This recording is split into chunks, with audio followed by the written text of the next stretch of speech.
Welcome to the AWS Account Administration and Networking for Higher Education presentation. This is the Managing AWS Accounts section. When you have an organization with many AWS accounts, you're going to want to think about the types of workloads that you have in that organization. You're going to want to think about the number of workloads that you have and the size, complexity, and impact of each workload. First of all, you're probably going to have a higher number of low impact, low complexity workloads.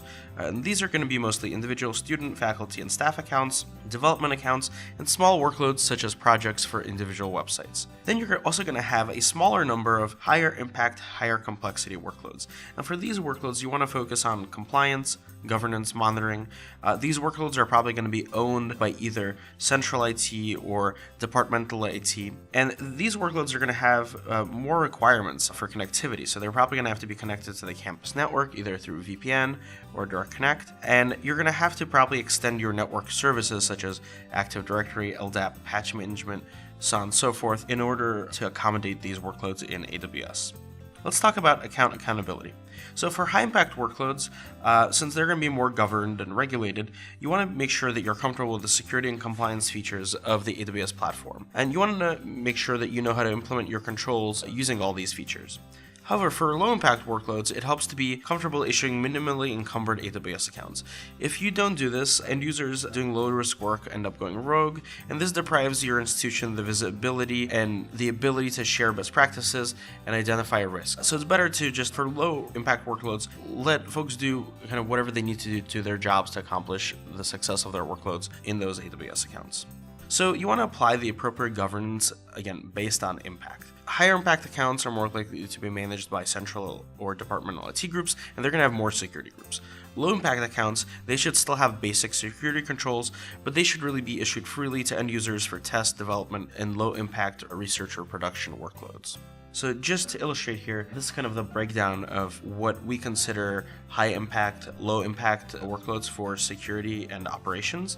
So we consider something that's a high operational impact but a low security impact, something like a public facing website. So your public website probably doesn't have a lot of sensitive data in it, but it's something that if it crashed or if it went down, you would still notice. So you want to make sure that that's something that you have high operational standards on, but it's not a high security risk.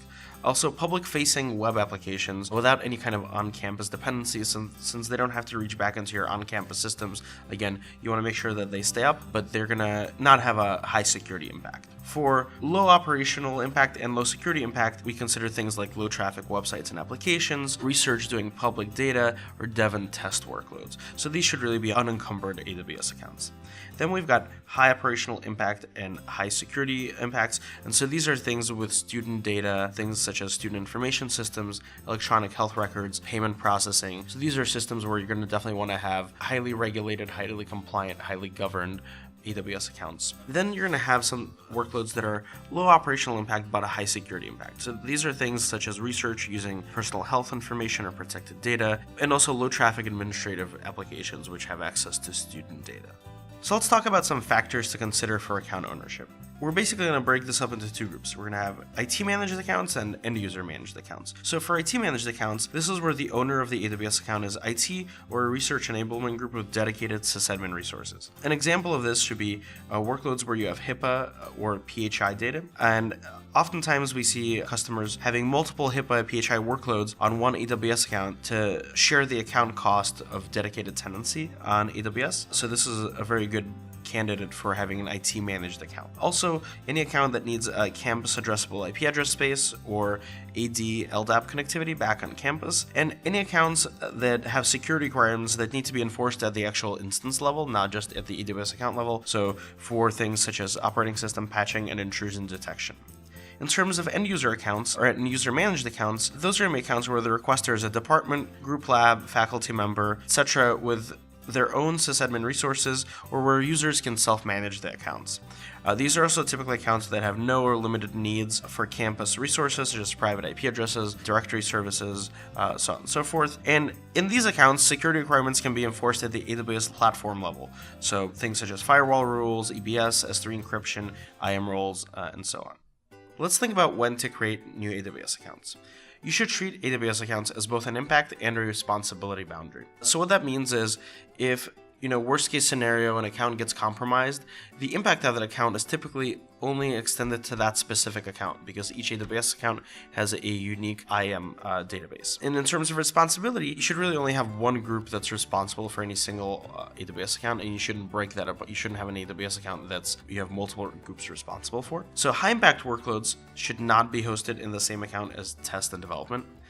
Also, similar workloads operated by different groups should be hosted in separate accounts, and similar workloads operated by the same group may be hosted in separate accounts. And the reasons for that is it often makes billing easier to have different workloads in different accounts. It also helps, again, reduce blast radius for something goes wrong just into that specific account. Another thing to watch out for is to avoid oversharing.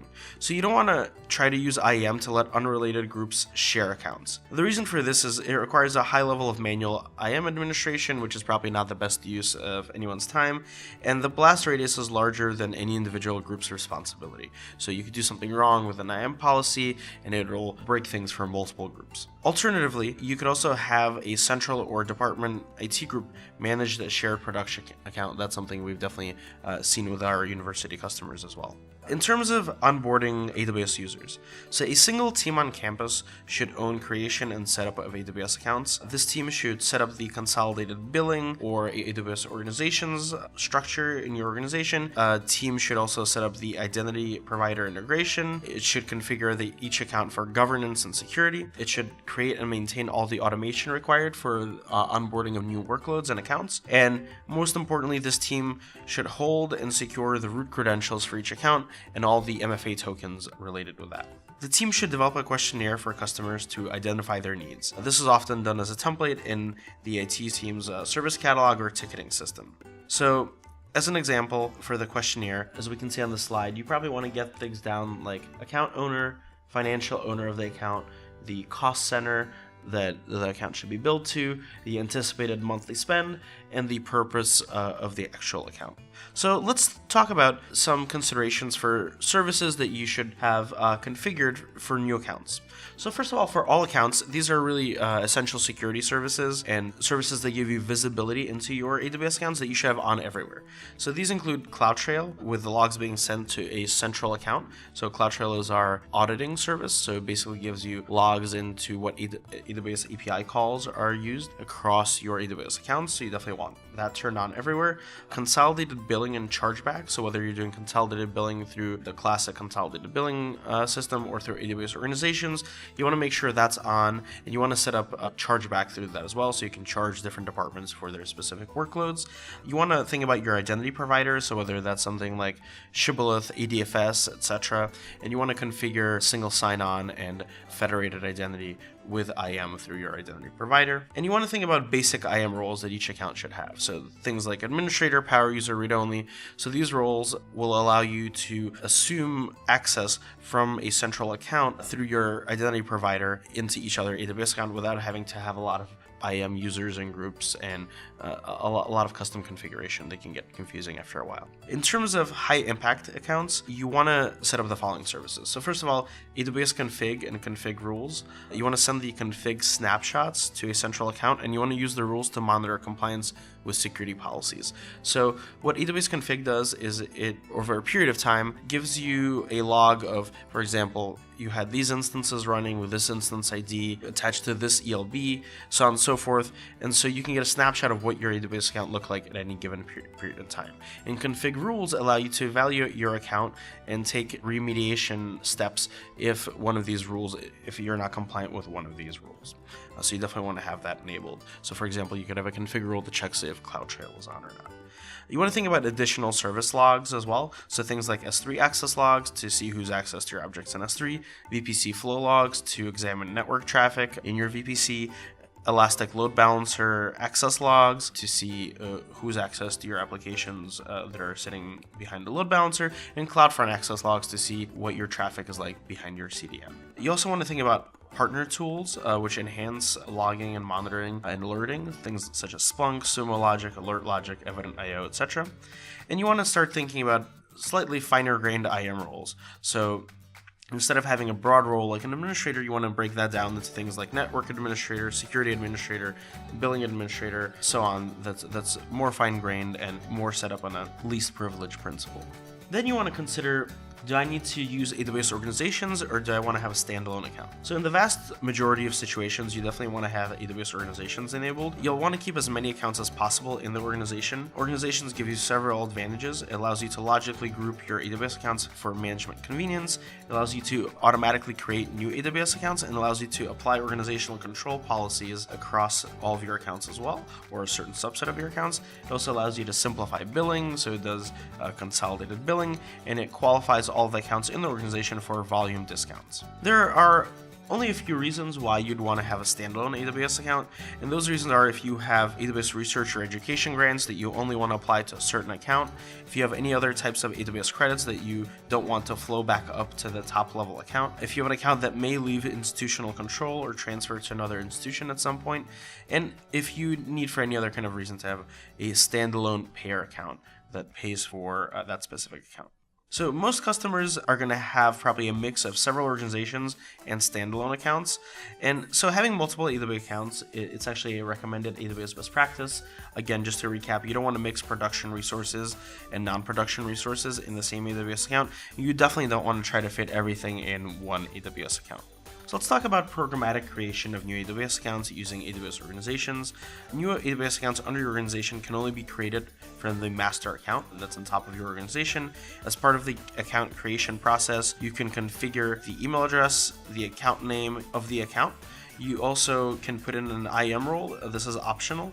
And so this IAM role allows you to take full control of the accounts that are under your organization. So in AWS organizations, there's two types of setups. There's billing mode and full control mode. So the IAM role allows you to do full control mode.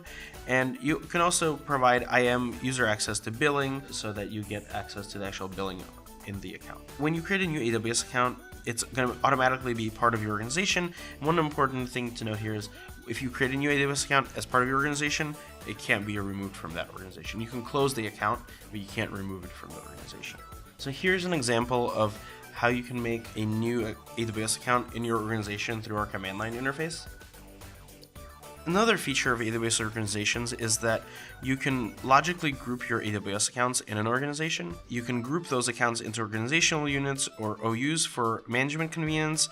AWS accounts and OUs can also be members of a higher level OU, and an AWS account can be a member of multiple OUs. So for example, we've got 9 AWS accounts here, and we've got 3 OUs that they are grouped in. So another feature of AWS organizations is the ability to apply organizational control policies. So this shows you the different actual controls that are going to be applied to each account, and there's different use cases to have different types of OCPs. OCPs can be attached to the organization, any of the OUs in the organization, or at the actual AWS account level, and OCPs are inherited up the hierarchy. So for example, you can have an OCP that's applied here to the actual organization, to an OU, and to an AWS account, A9 in this example. And so A9, since it's at the bottom of the hierarchy, all 3 of the actual OCPs are applied to that account. And only 1 is applied to A3 because it's only got the one that's applied to the whole organization. And if we move that A3 account to the other organizational unit, then it has 2 policies applied to it. It's got the one from the organizational unit and the one that's organization-wide. So lastly, AWS organizations gives you the ability to define service control policies in your AWS accounts in the organization. These enable you to control which AWS service APIs are accessible. You can both define the list of APIs that are blocked, i.e. blacklisting, and you can also define the list of APIs that are allowed, i.e. whitelisting. Whatever you define here through these service control policies, they cannot be overridden by the local administrator of the account that these service control policies apply to. And so the resultant permission on each IAM user and role is the intersection between the service control policy and the actual assigned IAM permissions from the local administrator. So the service control policies, they're necessary in an organization, but they're not sufficient. So you don't want to rely just on service control policies. You definitely want to use IAM policies within each individual AWS account as well. And And the AWS policy simulator is also a service control policy aware. So once you have an account in an organization and you have service control policies attached to it, if you try to do the IAM policy simulator to see if a certain IAM policy acts as you want it to, it'll reflect the SCP as well.